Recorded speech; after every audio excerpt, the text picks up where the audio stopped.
सभी विद्यार्थियों का मैथ की ऑनलाइन क्लास नंबर 14 में स्वागत है। अभी तक अपन ने ऑनलाइन क्लास 13 में 16.1 के कुछ क्वेश्चनों की चर्चा की थी। अब अपन क्वेश्चन नंबर 4 से अपने स्टार्ट करते हैं। क्वेश्चन नंबर जो 4 है उसमें अपने को दिया है एक घन है, घन के प्रत्येक पृष्ठ का क्षेत्रफल दिया गया है 100 वर्ग सेमी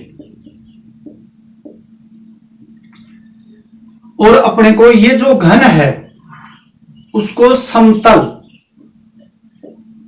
समतल के समानांतर काटने पर प्राप्त दो बराबर भागों के प्रत्येक भाग का पृष्ठीय या संपूर्ण पृष्ठीय क्षेत्रफल अपने को ज्ञात करना है। यह अपना क्वेश्चन है। तो सबसे पहले अपन इसकी चित्र की चर्चा करते हैं। देखो प्रश्नानुसार आपको क्या दिया गया है। ये घन है, ये घन है ए बी सी और डी। इस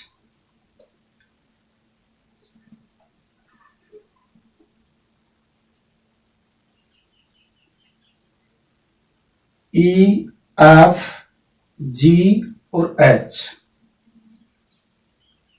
ये मैंने एक घन बना दिया, ये घन बन गया। अब इस घन का जो प्रत्येक पृष्ठ है, यानी कि घन का जो प्रत्येक पृष्ठ है वो जैसे मान लीजिए ए बी सी डी एक पृष्ठ है, ये 100 वर्ग सेमी का है। तो घन में कितने पृष्ठ होते हैं? 6 पृष्ठ होते हैं, प्रत्येक 100 का है। अब इसको जो घन है इसको समतल के समांतर काटा गया है। मान लीजिए अपन ने इस प्रकार से इसको काट दिया, यहां से ऐसे आधा काट दिया, ऐसे आधा ऊपर चला गया, आधा नीचे हो गया। इस प्रकार से ये समतल के समांतर कट गया। अब ये जो समतल के समांतर जब अपन इस चित्र को देखते हैं तो दो भाग हो गए, दोनों ही भाग क्या हैं? समान भाग हैं। तो प्रत्येक भाग का पृष्ठीय क्षेत्रफल ज्ञात करना है।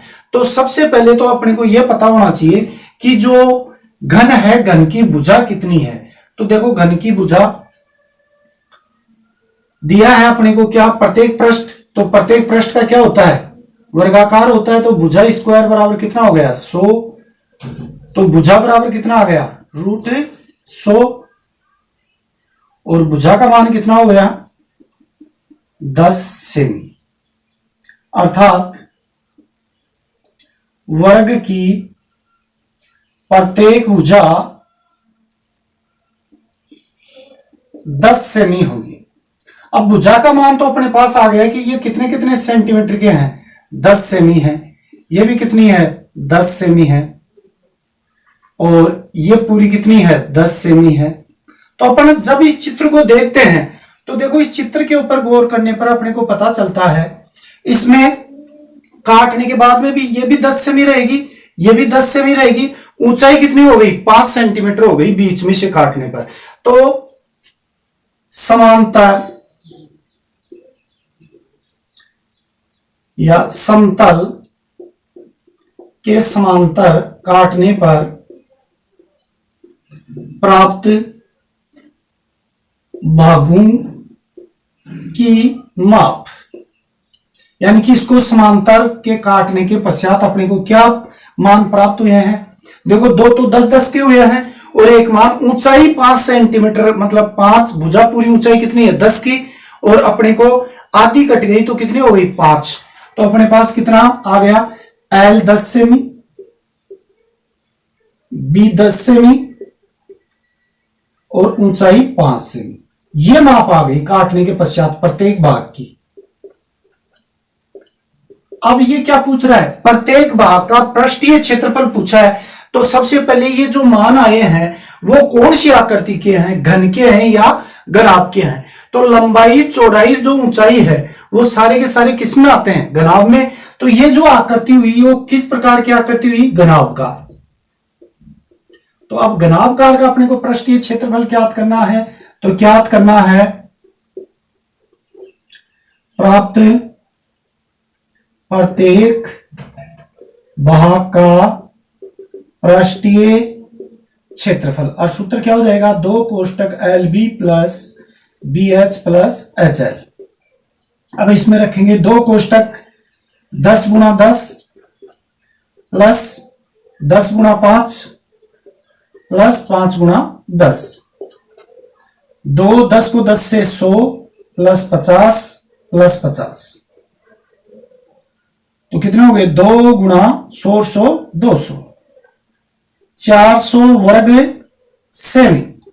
तो जो प्रत्येक भाग अपने को प्राप्त हुआ है वो कितना आ गया, 400 वर्ग सेमी का आ गया है। तो ये क्वेश्चन कहने का मतलब कि आपको घन दिया गया है, घन का जो प्रत्येक पृष्ठ दिया गया है, घन के प्रत्येक पृष्ठ से अपन ने भुजा निकाल ली, क्योंकि वर्गाकार होता है प्रत्येक पृष्ठ। तो वर्ग का जो क्षेत्रफल का सूत्र होता है वो भुजा स्क्वायर होता है। भुजा स्क्वायर से अपने पास क्या आ गई, भुजा आ गई। अब अपने को इस जो आपका घनाकार है आकृति, इसको काटा गया है। तो काटने पर उसकी लंबाई और चौड़ाई पर कोई फर्क नहीं पड़ा है। और ऊंचाई कितनी हो गई, आधी हो गई, 5 ऊपर वाले भाग में चली गई, 5 नीचे वाले भाग में आ गई। तो इस प्रकार से जो प्राप्त आकृति प्राप्त हुई वो किस प्रकार की होगी, घनाभकार होगी। और घनाभ का संपूर्ण पृष्ठीय क्षेत्रफल का सूत्र लगा करके अपन ने निकाल दिया। अब नेक्स्ट क्वेश्चन नंबर 5 दिया है, बगैर डखनदार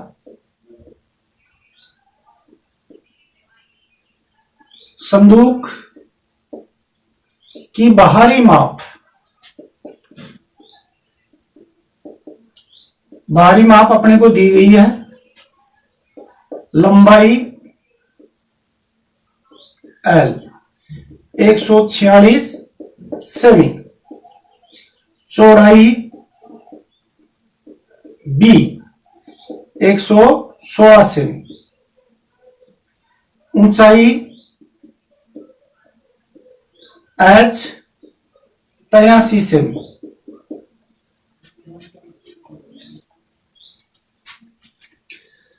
लकड़ी की मोटाई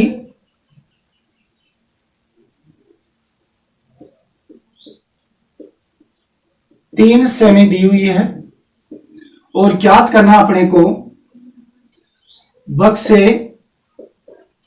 के अंदर, बक्से के अंदर अपने को पेंट करना है। पेंट करने पर वे ज्ञात करना है। और दर दी हुई है ₹2 प्रति 1000 वर्ग सेमी। यह अपने को ज्ञात करना है।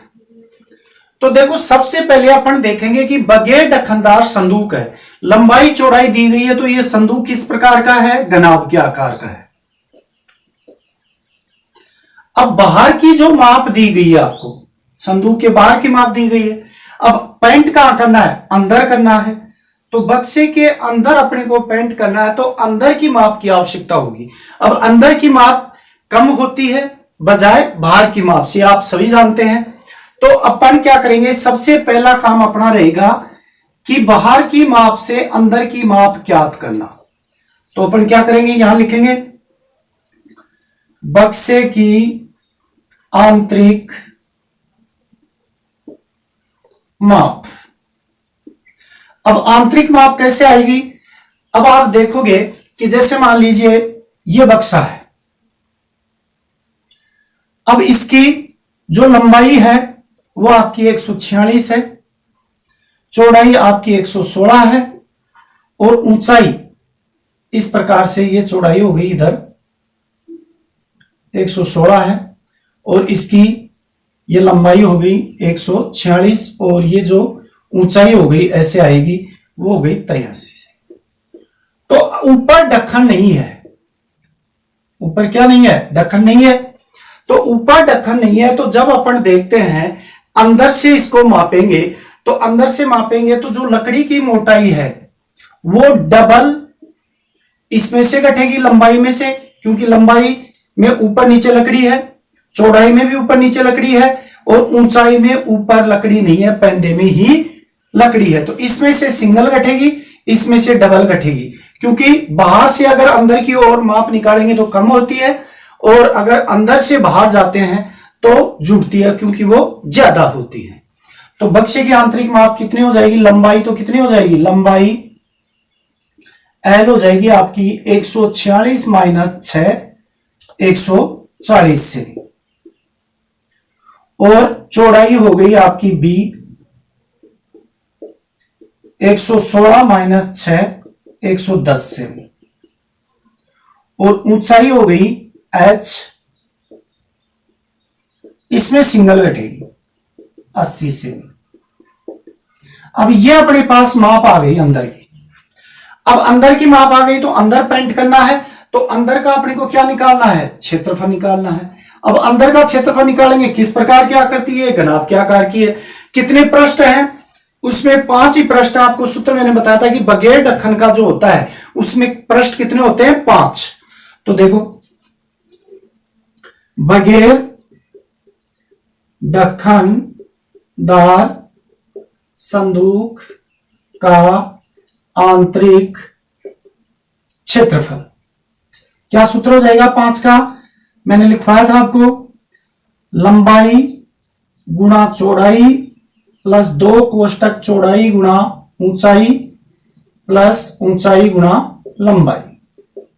अब इसमें मान रखेंगे लंबाई अपने पास कितनी है 140, तो 140 इंटू चौड़ाई कितनी 110 प्लस 2 कोष्टक चौड़ाई 110 गुणा ऊंचाई 80 प्लस 80 गुणा 140।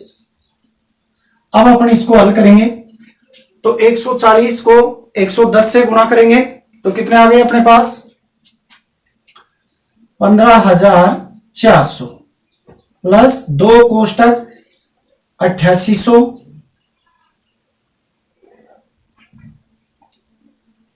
प्लस 140 को 80 से गुणा करेंगे तो कितने आ जाएंगे 112, 11,200,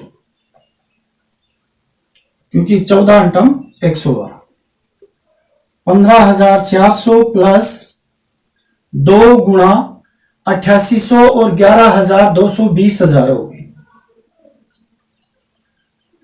अब अपन 15,400 प्लस ये 40,000 हो गए 2 से गुणा करने पर।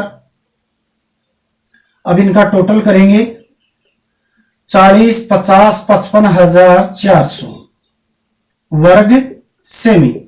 अब अपने पास ये जो आया है वो क्षेत्रफल आ गया किसका, जो आपका बगैर ढक्कन का जो बक्सा है उसका क्षेत्रफल कितना आ गया आंतरिक 55,400 वर्ग सेमी।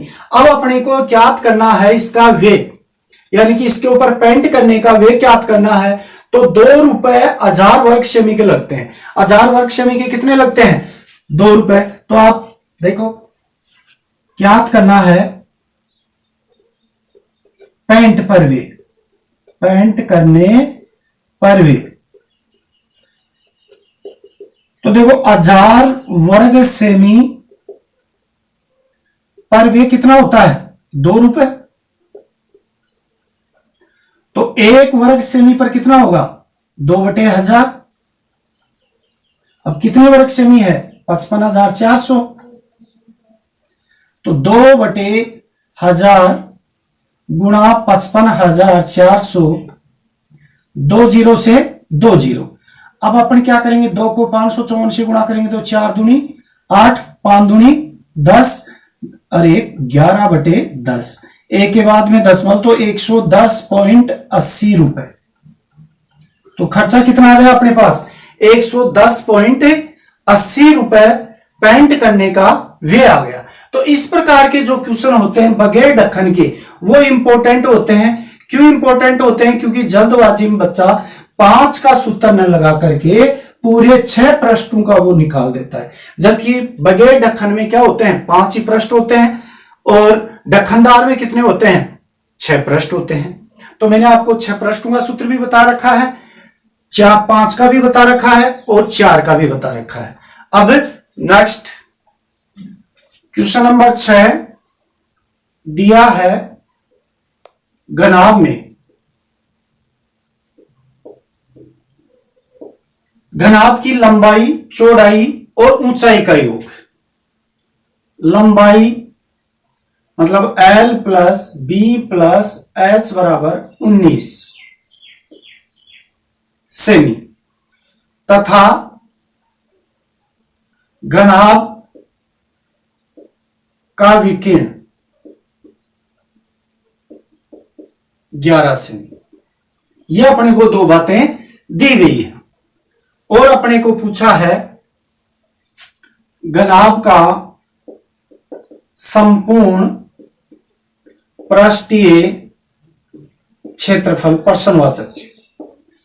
तो देखो अपने को आकृति डायरेक्ट इसमें दे दी कि घनाभ है, उसका जो विकीर्ण है उसमें आपको 11 दिया हुआ है और लंबाई प्लस चौड़ाई प्लस ऊंचाई का योग 19 दिया गया है। इन दोनों बातों से आपको क्या बताना है? घनाभ का संपूर्ण पृष्ठीय क्षेत्रफल। इंपॉर्टेंट क्वेश्चन है, बोर्ड में बहुत बार पूछ लिया है। तो ऐसे जो भी क्वेश्चन होते हैं सबसे पहले तो जो कथन है उनको गणितीय भाषा में लिखते हैं और जैसे पहला आपको प्रश्नानुसार देखो और दोनों समीकरणों का वर्ग करते हैं और आपस में मान प्रत्यारोपित करके और अपन हल करते हैं ऐसे क्वेश्चनों को। तो देखो प्रश्नानुसार पहली बात अपने को क्या दी गई है? L plus B plus H बराबर 19। दोनों पक्षों का वर्ग करने पर, पक्षों का ये यहां दिया है, दोनों पक्षों का वर्ग करने पर वर्ग करेंगे तो L plus B plus H का ये होल स्क्वायर हो गया, इधर ये 19 का होल स्क्वायर हो गया। अब जब इसको खोलेंगे होल स्क्वायर का तो आप सभी जानते हैं L square plus B square plus H square plus 2 कोष्टक LB plus BH plus HL, इस प्रकार से ये खुल जाएगा होल स्क्वायर और 19 को 19 से गुणा किया तो 361 और ये 1 नंबर समीकरण प्राप्त हो गया। जो प्रथम जो तथ्य दिया गया था उसका अपन ने वर्ग करके इस रूप में समीकरण 1 प्राप्त कर लिया। अब जो दूसरा जो कथन दिया गया पुनः दिया है, क्या दिया? घनाभ का विकीर्ण। अब घनाभ का विकीर्ण का जो सूत्र होता है वो अपन जानते हैं, root L square plus B square plus H square बराबर कितना? 11। अब वही दोनों पक्षों का वर्ग करेंगे, दोनों पक्षों का वर्ग करने पर, अब दोनों पक्षों का वर्ग क्या होगा? देखो L square plus B square plus H square, ये रूट और ये होल स्क्वायर, इधर 11 का होल स्क्वायर हो गया।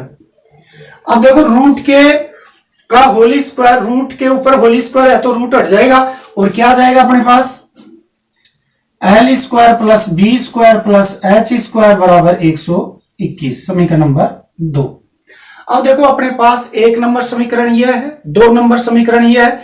दोनों समीकरणों में जो बड़ा समीकरण है उसमें जो छोटा समीकरण है उसका मान रखेंगे। तो देखो कौन सा मिल रहा है? इसमें देखो ये मान और ये मान सेम है तो इसकी जगह अपन क्या रख सकते हैं? 121 रख सकते हैं। तो अपन क्या लिखेंगे यहां? समीकरण 1 व 2 से, या समीकरण 1 में समीकरण 2 से मान रखने पर। तो मान रखेंगे तो देखो यही समझ लो आप, L square plus B square plus H square की जगह अपन क्या लिख सकते हैं? 121।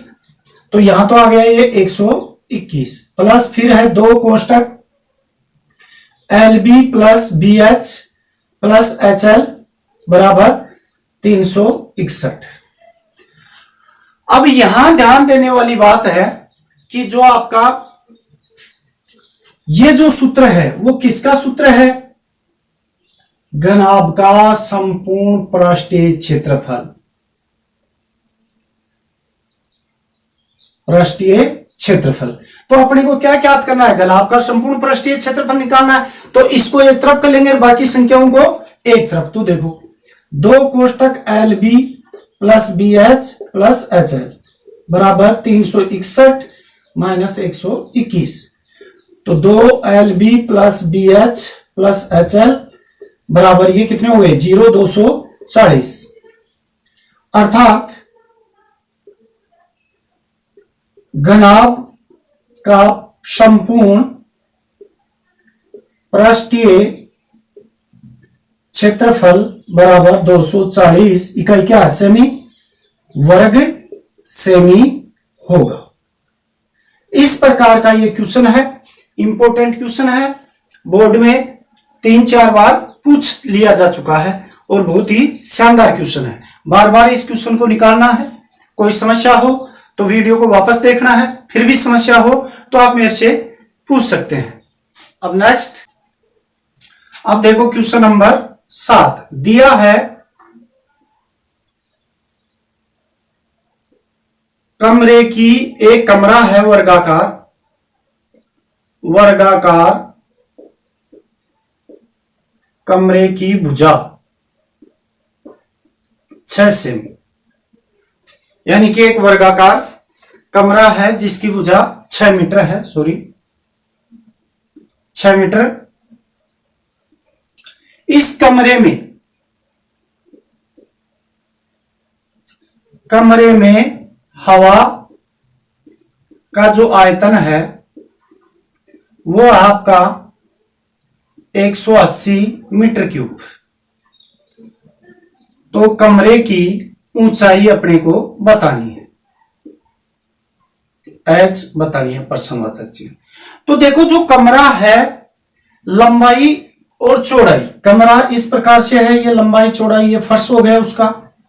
जो कमरे का जो फर्श है वो वर्गाकार है। अब कमरे का जो फर्श वर्गाकार है तो लंबाई और चौड़ाई, ये लंबाई हो गई L 6 सेमी हो गई और ये चौड़ाई हो गई आपकी 6 सेमी B।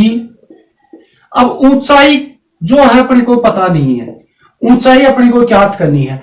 तो ऊंचाई, अगर कमरे की ऊंचाई माना कि प्रश्नानुसार देखो, माना कि कमरे की ऊंचाई h बराबर, ये h ही है, ऊंचाई h मीटर है। अब ये कमरा जो वर्गाकार है, अगर इसमें ऊंचाई जोड़ दी जाए तो ये कमरा किस प्रकार का बन गया, घनाभ के आकार का बन गया, क्योंकि लंबाई चौड़ाई और ऊंचाई हो गई, तीनों बातें आ गई। तीनों बातें आ गई तो ये क्या हो गया, घनाभ के आकार का हो गया। अब घनाभ के आकार का हो गया तो जो हवा का आयतन है, घनाभ के आयतन का सूत्र क्या होता है, लंबाई गुणा चौड़ाई गुणा ऊंचाई। तो अर्थात आप लिख सकते हो लंबाई L गुणा B गुणा H बराबर 180। अब इसमें लंबाई और चौड़ाई वही 6 है क्योंकि वर्गाकार है ये, तो इसको ऐसे भी लिख सकते हैं क्षेत्रफल गुणा H, या वैसे भी आप डायरेक्ट लिख सकते हो 6 गुणा 6, और उसमें भी भुजा गुणा भुजा होता है, भुजा स्क्वायर होता है। तो 6 गुणा 6 प्लस ये गुणा H बराबर 180। अब आपको H का मान निकालना है, तो 180 में कितने का भाग लग गया, 6 गुणा 6 का। अब इसको काटेंगे, 6 × 18 30 बार, 6 × 5 30, तो H कितनी आ गई 5 मीटर। अर्थात